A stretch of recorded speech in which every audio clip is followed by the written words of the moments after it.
Good morning, Year 9. This is your Food Nutrition GCSE Options talk, and it's basically just going to go over some of the main areas of the course and how and why we actually do certain things, and basically why it's the best course that we offer in the school. So over the next few slides, I'm going to go over lots of different information, but at the end of it, if you have any other questions, please feel free to ask one of your teachers. You can come and see me, so Mr. Thomas, or you can go and see Mr. Stevenson, or you can go and see Mr. Harding and actually ask us as many different questions as you would like to. Okay, so throughout this course, you're going to get to develop a lot of different skills and competencies.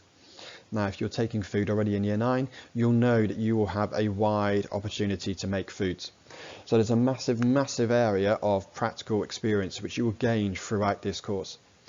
That's in preparing foods, that's in cooking foods, but also understanding scientific principles behind that food as well, and how and why certain foods actually link certain ingredients, play vital roles inside of the food production, and how they can actually start to be changed and manipulated to actually develop new products as well.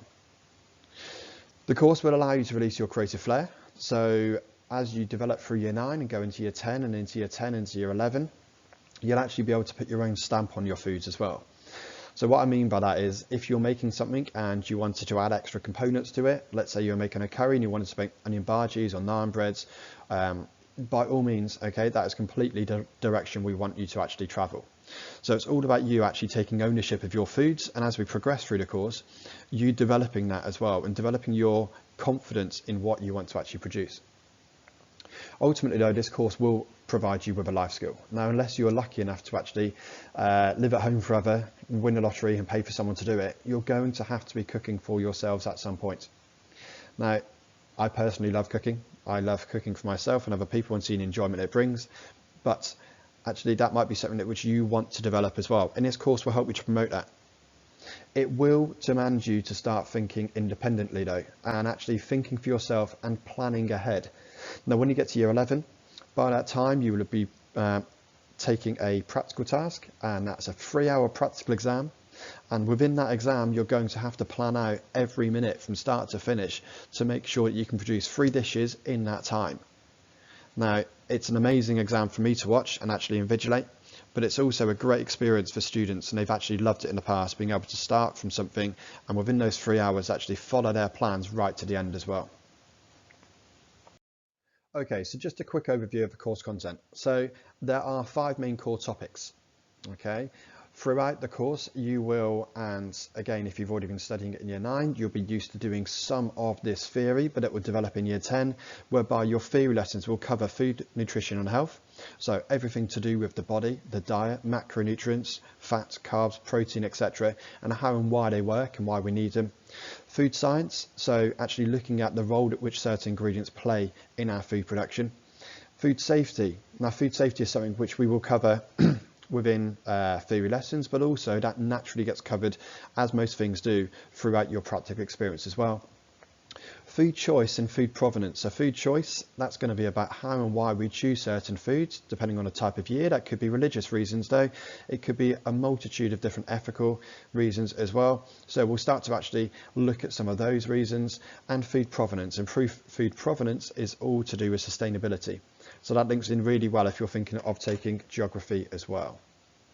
As I've said, all of those 5 core topics, they'll be taken as standalone theory lessons, but it also overlaps within every single practical lesson that you will actually do as well. Okay, so a big question is always, how am I going to be assessed? And that's something you need to be quite clear about. Now, you can be assessed in food and nutrition actually in a couple of different ways. So one of the ways you'll be assessed is in the summer exam paper. And the exam paper is worth 50% of your marks in total, so half of your GCSE. It's always going to be the same format each year, but actually the first 20 questions of that paper will be a multiple choice. The paper is basically designed to assess your knowledge and understanding in total of the course. So all of the theory we go through throughout the course in Year 9, Year 10, Year 11, that will all come together when we actually come to do that summer exam paper. We also have another aspect though, which is called the NEA, the non-examined assessment, and that's broken into 2 parts. The first part is a food investigation, and that's worth 30 marks in total. And basically it's a written report that you'll end up doing some investigation work and some practical investigation work, and just writing up about some of your findings. And that's where you can start to use your food science knowledge that you'll gain in your lessons to actually come up with scenarios and come up with problem solving techniques around certain issues. The second part of that, though, is a practical investigation, is going to be your task 2. So that's your food preparation assessment. That's worth 70 marks in total. And that's going to be your 3-hour practical exam. And that 3-hour practical exam requires you to do just that, actually produce 3 dishes within 3 hours from start to finish. Okay. Now, in order to do that, you won't just be given a task and thrown in at a deep end. You'll actually be given that task in advance, and quite a way in advance actually. And you'll do some work on that and a bit of research around a task. Then you'll actually do some practice work and actually making different foods which could be suitable to the task. Then you'll come on and actually plan for your 3-hour practical. So you'll select your dishes that you want to make, and then you will do a time plan, and you'll plan out all of your time within those 3 hours to make sure that you can make those 3 dishes from start to finish and actually plate them up and ready to be photographed at the end as well. Now, I've got to say, the way the NEAs work, what I think is a real benefit. You've got 50% of your GCSE in your hands. Okay, and you can actually gain half of your GCSE before you even sit the exam. So theoretically, if you got an 8 or a 9 overall from NEA 1 and 2 together, you'd already be sitting on a 4 before you've even written your name in that final exam. Okay, there is a real benefit to that. Okay, so just quickly, okay, because I've just talked about it on the previous slide, and I know we're a bit short on time. This is a breakdown of your NEAs and what they will actually look like. So the food investigations were 15% of your GCSE. Okay, in the food preparation assessment, that's the practical task, that's worth 35. Now your food investigation, then it will be that report. Okay, and the investigation topic will actually be started in the September on the first day back in your year 11. Whereas your NEA 2, that comes a bit later on. So that gets released to us on the 1st of November in your year 11, and that will actually follow straight on from your NEA 1 practical investigation.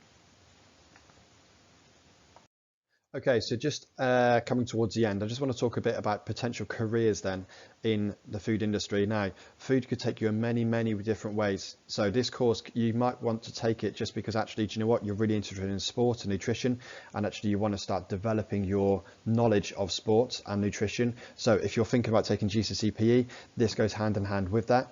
It also feeds into biology really nicely as well.